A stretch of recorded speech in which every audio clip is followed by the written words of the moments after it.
Tunamuungamia Mungu Mwenyezi.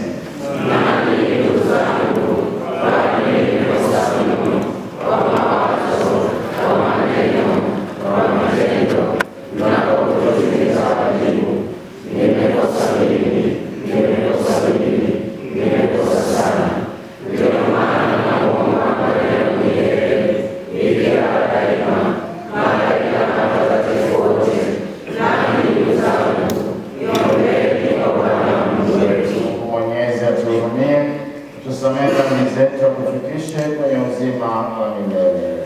Amina.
Kila tulicho nacho kimetoka kwako, na hata sisi wenyewe utufundishe kutambua fadhili za wema wako mkuu, na tukupende kwa moyo mnyofu na kwa nguvu zetu zote, kwa njia ya Bwana wetu Yesu Kristo mwanao, anayewe katika umoja wa Roho Mtakatifu Mungu milele na milele.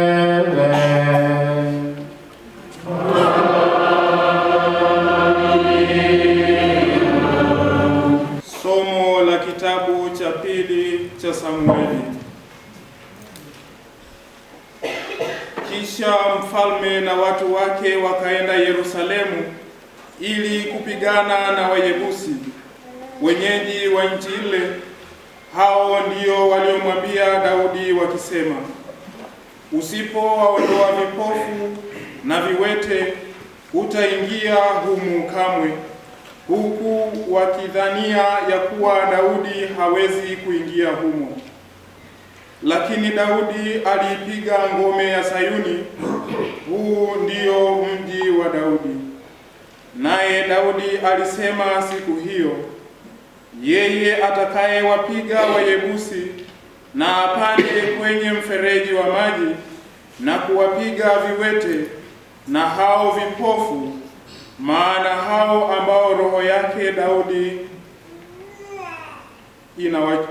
inawachukia. Kwa sababu hii watu husema, wako vipofu na viwete, yeye hawezi kuingia nyumbani. Basi Daudi akakaa ndani ya ngome hiyo, akaiita mji wa Daudi. Naye Daudi akazidi kuwa mkuu, kwa maana Bwana Mungu wa majeshi alikuwa pamoja naye.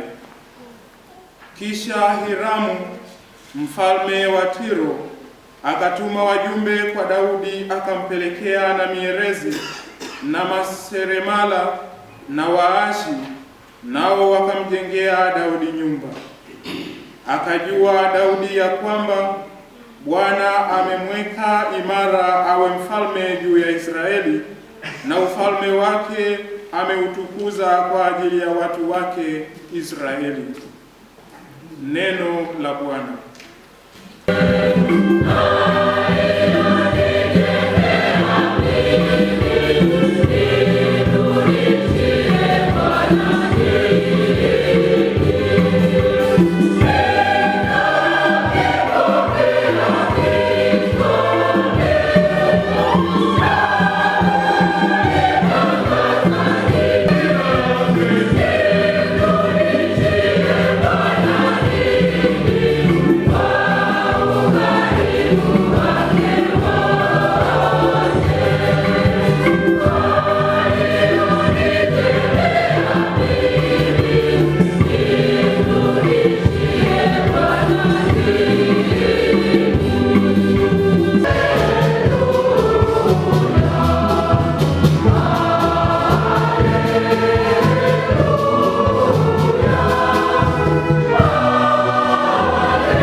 Yesu aliwatolea mfano mwingine akisema, ufalme wa mbinguni umefanana na punje ya haradali aliyoitwaa mtu akaipanda katika shamba lake. Nayo ni ndogo kuliko mbegu zote, lakini ikisha kumea huwa kubwa kuliko mboga zote, ikawa mti, hata nyuni wa angani huja na kukaa katika matawi yake. Akawaambia mfano mwingine, ufalme wa mbinguni umefanana na chachu aliyoitoa mwanamke, akaisitiri ndani ya pishi 3 za unga, hata ukachachwa wote pia. Hayo yote Yesu aliwaambia makutano kwa mifano, wala pasipo mfano hakuambia neno, ili litimie neno lililonenwa nabii akisema, nitafumbua kinywa changu kwa mifano, nitatamka yaliyositirika tangu awali. Neno la Bwana.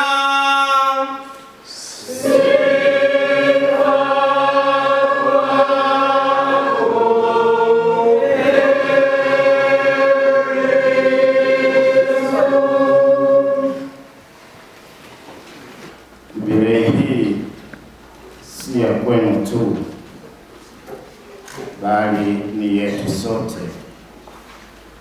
kwa sababu sisi Wanatunduru Masasi ni wa mwanzo wa kufaidi matunda ya uwepo wa nyumba hii ya malezi.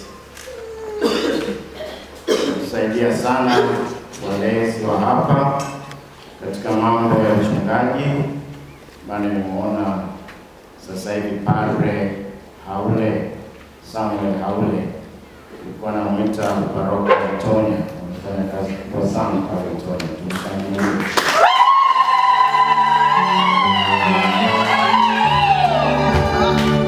Wengi ambao wamepitia hapa kama walezi wametusaidia sana, mambo ya uchungaji, mambo ya utume na mambo mengine ya kimwili na kiroho.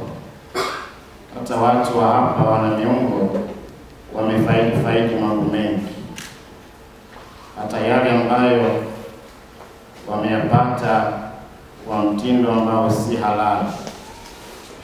Unapita wanaziona korosho, wanachukua njia ambayo si halali. Wamefaidi uwepo wa nyumba hii ya malezi kwa takribani sasa miaka 50. Naomba tukishangilie wote.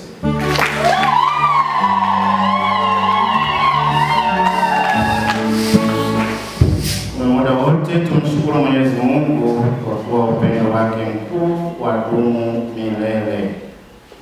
Tunamshukuru Mungu kwa zawadi ya wito. Tunamshukuru Mwenyezi Mungu kwa zawadi ya hawa misionari wetu, wanashirika la Mungu Mwokozi. Tunamshukuru Mwenyezi Mungu kwa uwepo wa nyumba yetu hii ya malezi kwa miaka hii 50. Tunamshukuru Mwenyezi Mungu na hao ndugu zetu kwa utume wao uliotukuka ndani ya jimbo letu la Tunduru Masasi, ndani ya kanisa la Tanzania na ndani ya kanisa la ulimwengu.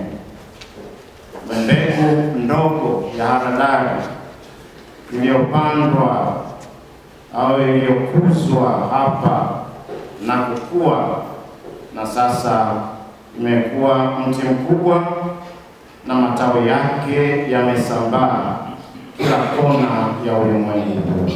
Naomba tuwashangilie.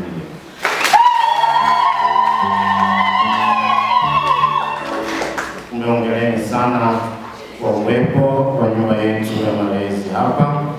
Hongereni kwa utumishi mzuri unaofanywa na kuwa alama wazi kuwa Mungu anatawala. Na hongereni sana kwa jubilanti, tuwashangilie. Shangilie na mimi, hata mimi ni jubilanti mwaka huu.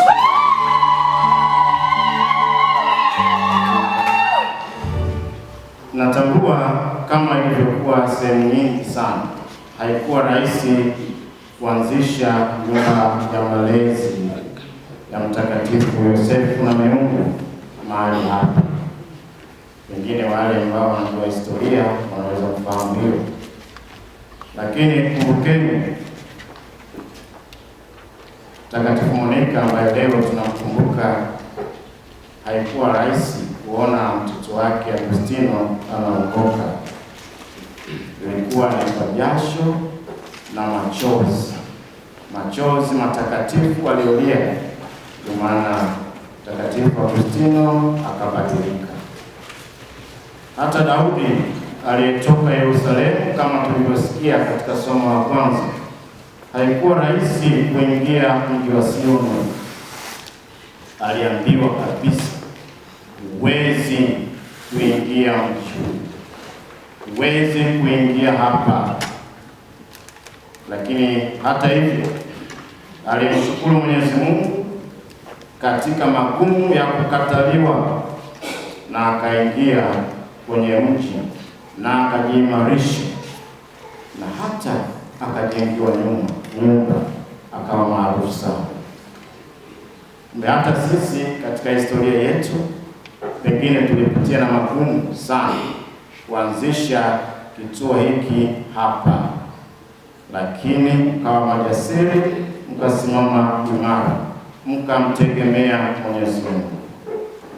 Nini kilimwezesha huyu Daudi apate ujasiri wa kusonga mbele na hatimaye kumshukuru Mwenyezi Mungu?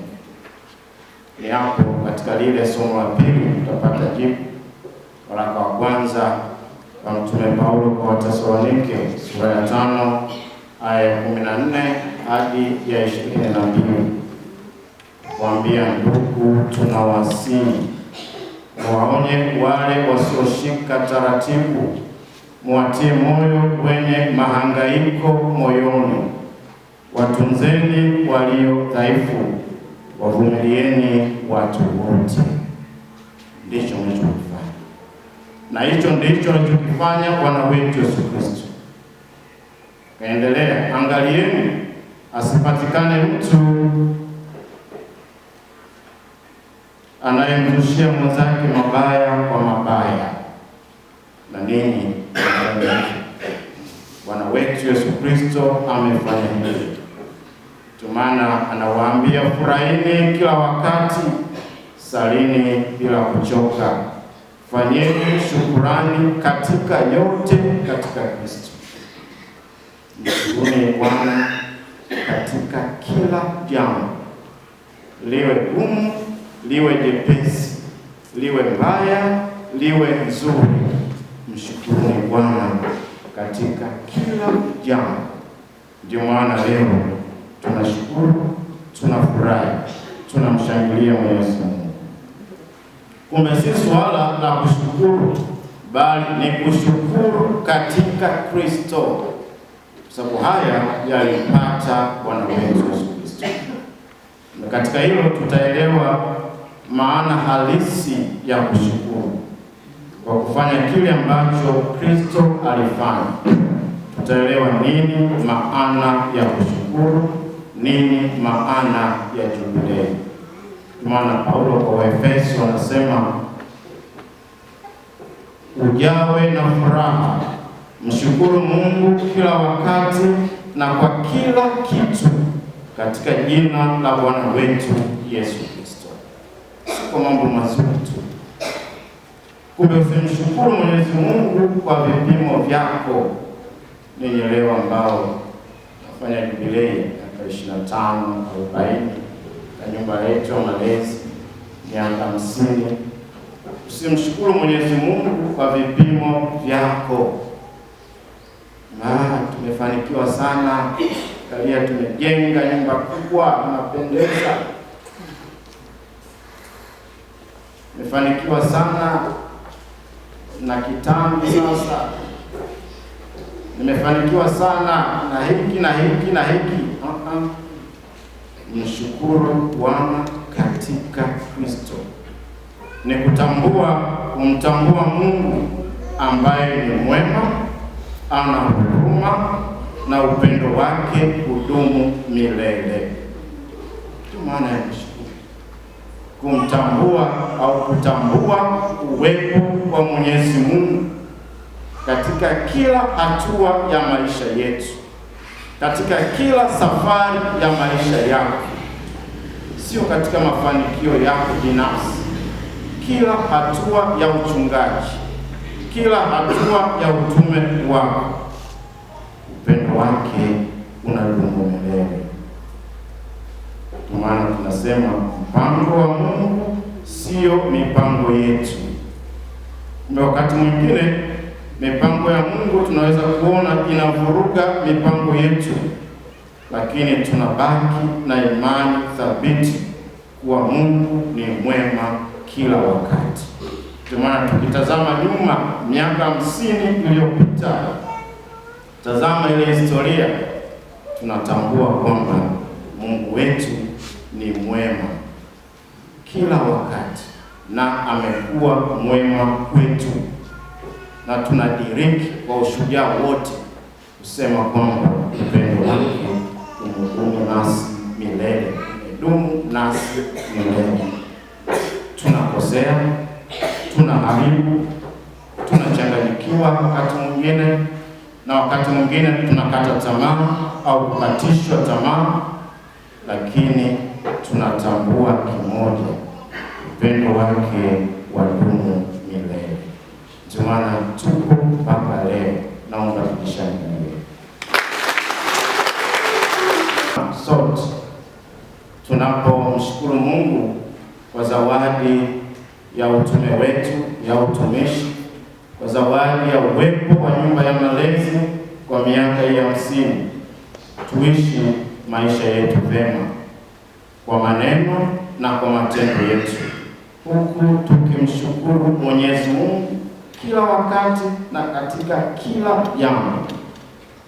Tuishi maisha ya kiekaristi kwa ajili ya wengine, maskini, wagonjwa, wanyonge, waliopoteza matumaini, na huko ndiko kumshukuru Mwenyezi Mungu, ndiko kushangilia jubilei yetu. Na ninyi wana Mungu Mwokozi wa Salvatore, mmekuwa mkiishi hayo kwa maskini, wagonjwa, waliokata tamaa. Maana hata utumishi wenu mnaenda kabisa pembezoni kabisa. Ana Tunduru Masaa, jana niliomba masista wa sehemu fulani, niliomba kama mwezi mmoja uliopita waje wafanye utume jimboni hapa Tunduru Masaa. Sitaki niwataje wa sehemu gani. Jana nilikuwa na katibu wangu Baba Amdi alikuja ofisini, email ikaingia, waangalia kusoma, wamenikatalia hawaji kufanya utume. Hapo sasa pembezoni au maana ninyi wa Salvatore nafanya kazi kubwa na nzuri, na endeleeni na utume huu uliotukuka. Hongereni sana.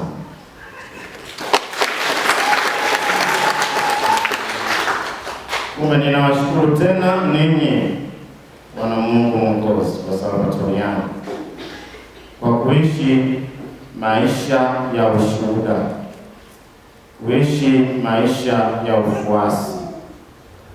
Na naomba wote wanaopitia hapa nyumba hii ya malezi muwafundishe hayo.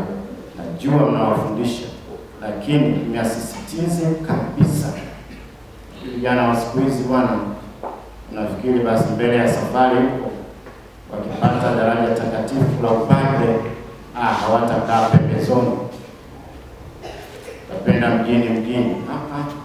Sisi wa Salvatore huku ni kwetu, iwe hapa Tunduru Masasi, iwe sehemu yoyote ile, iwe Komoro, iwe Kongo, iwe wapi, uwe tayari. Na hiyo ndio tu waelekezi vijana wetu hapa. Ninyi vijana wa malezi hapa, mtambue hilo, kwamba siku itafika mtatumwa sehemu yeyote ile, na moyo watii kupokea na kwenda kufanya kazi. Uwe unafanya mwaka mmoja, miaka miwili, miaka 10, miaka 20, miaka 50, nenda kufanya kazi. Jordan aliyesema na aliyaishi hayo. Ninawashukuru sana kwa kuishi maisha ya ushuhuda, kuishi maisha ya ufuasi katika jimbo letu na katika kanisa. Katika mazingira yoyote yale mpo kutumikia. Mmenawasihi muwe wadogo mbele ya Mungu, lakini hili lisiwazuie kwenda na kushirikisha huruma na upendo wa Mwenyezi Mungu. Mbegu iliyokuzwa hapa nyumba ya malezi mkaisambaze popote pale. Popote mtakapotumikia, ukaonyeshe ukubwa wa Mwenyezi Mungu na sio ukubwa wako. Zangu, kama nilivyosema, mshukuruni Mwenyezi Mungu kwa kuwa ni mwema na upendo wake mkuu wadumu milele. Nazidi kuwapongeza na ninazidi kuwaombea. Tumsifu Yesu Kristo. Amina. Mwokozi wa dunia, nakusudia kuwa mwaminifu, kufuata nyayo zako na kutumikia wewe pamoja na kazi yako ya ukombozi.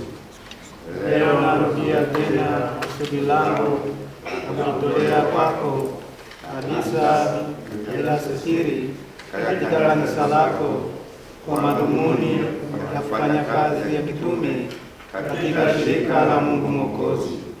Kwa hiyo nathibitisha tena kutimiza majitoleo yangu mpaka kufa kwangu kufuatana na sheria ya utawa wetu. Natumaini kupata msaada wa Mama Maria Bikira, mama wa Mwokozi, na wasimamizi watakatifu wote wa shirika letu. Pia nategemea msaada ndugu zangu wa kitawa. Pokea ukombozi wa dunia, marudio na uthibitisho wangu wa kutimiza nadhiri zangu na sheria za utawa wetu. Uniimarishe kwa njia ya neema zako, ili haya niliyokusudia niyatimize katika maisha yangu mazima mpaka kufa kwangu. Amina.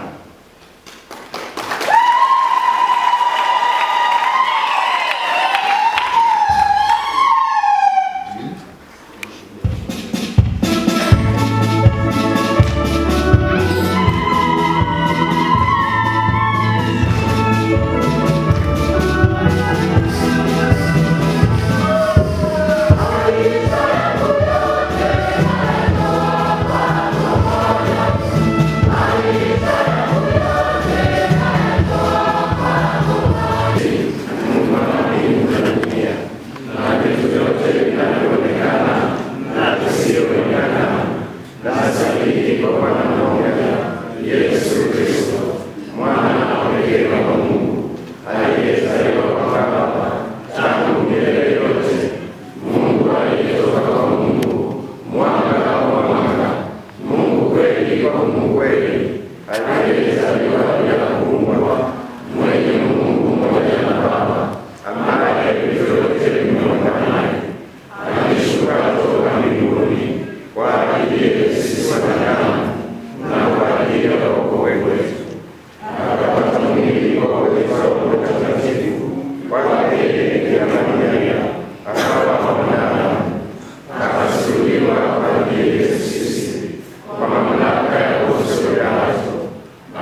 moja tu, nalo si lingine, ni shukrani. Shukrani zangu za kwanza zimwendee Mwenyezi Bwana wetu aliyebariki siku hii, aliyepatukuza mahali hapa, sisi zawadi ya wito tukawa hapa siku ya leo, na kwa namna pekee uwepo wa nyumba yetu hii. Naomba tumshangilie Mwenyezi Mungu kwa ukarimu.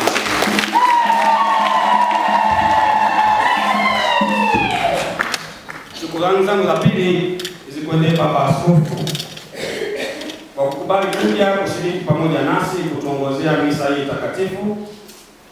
Tumefarijika sana kwa sababu uwepo wako umetutia nguvu, umetutia faraja, na kwa namna ya pekee kwa kazi za kitume tunazofanya kwenye nyumba hii na uwepo wetu katika jimbo la Tunduru Masasi. Baba, asante sana kwa ushirikiano wako.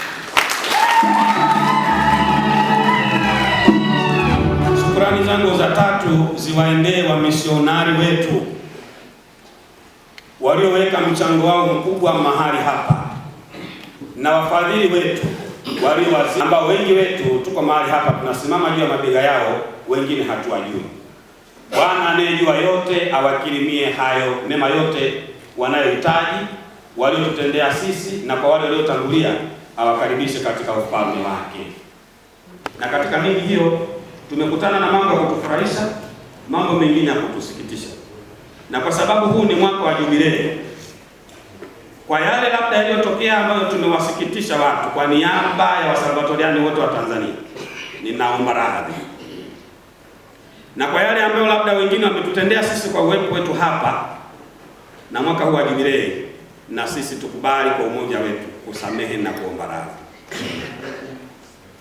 Tunawashukuru sana wenyeji wa Namiungo kwa ushirikiano wenu mliotupa toka tumeingia hapa mpaka hii leo. Asanteni sana watu wa Namiungo, Mungu awabariki sana. Mwishoni kabisa, kama tulivyoanza asubuhi kabla ya ibada, wapo wenzetu waliopumzika mahali hapa, ambapo sisi leo tunasimama pia juu ya mabega yao. Nakumbuka mimi nilipoingia walikuwa watatu, hao sikuwaona kwa kweli, lakini sasa wako 18 pa. Tunawakumbuka, tunawapenda, tunawamisi sana. Wamisionari wote waliofariki dunia huko walikozikwa, wa Salvatoriani, raha ya milele uwape Bwana, wapumzike kwa amani. Baada ya kusema hayo, ninawashukuru sana ndugu zangu, ninaomba tuendelee kushirikiana. Askofu katika mahubiri yake nafikiri aligusia kitu kama hicho. Akasema hii sherehe sio ya kwenu tu, ni sherehe ya jimbo Katoliki la Tunduru Masasi pia. Na hivi baba mkuu wa shirika letu Father Christopher Kowalczyk anapongeza wanajumuiya wote kwa namna ya pekee wa Salvatoriani wa provinsi ya misioni ya Tanzania kwa adhimisho hili la jubilei ya miaka 50 ya jumuiya hii ya malezi, na vivyo hivyo anawatakieni pia kudumu katika wito wenu, walelewa wote, kwa sababu hapa ni nyumba ya malezi. Anasisitiza kwamba nyumba hii ya malezi iendelee kuwa kioo na mwanga wa kuwaongoza walelewa wote wanaopitia hapa waweze kweli kuishi maisha ya kisalvatoriani kwa kufuata karama ambayo tumeachiwa na mwanzilishi wetu mwenye heri Francis Maria Msalaba Jordan, karama ya kuwapeleka watu wote kwa Mungu, ya kuwatambulisha wote Mungu wa kweli na wa pekee, na kwamba Yesu Kristo ni Mwokozi, kwamba Yesu Kristo ni Mwokozi. Na sote basi tunapaswa kuwafundisha wengine wote. Cordially imparts the requested apostolic blessing to the Superior Formators and all the Salvatore St. Joseph Formation Community of Namiungo on the occasion of the 50th anniversary of the community's establishment, invoking through the intercession of the Blessed Virgin Mary an abundance of divine graces, St. Joseph's Chapel, Namiungo, Catholic Diocese of Tunduru Masasi, August 27th, 2026. Leo the 14th.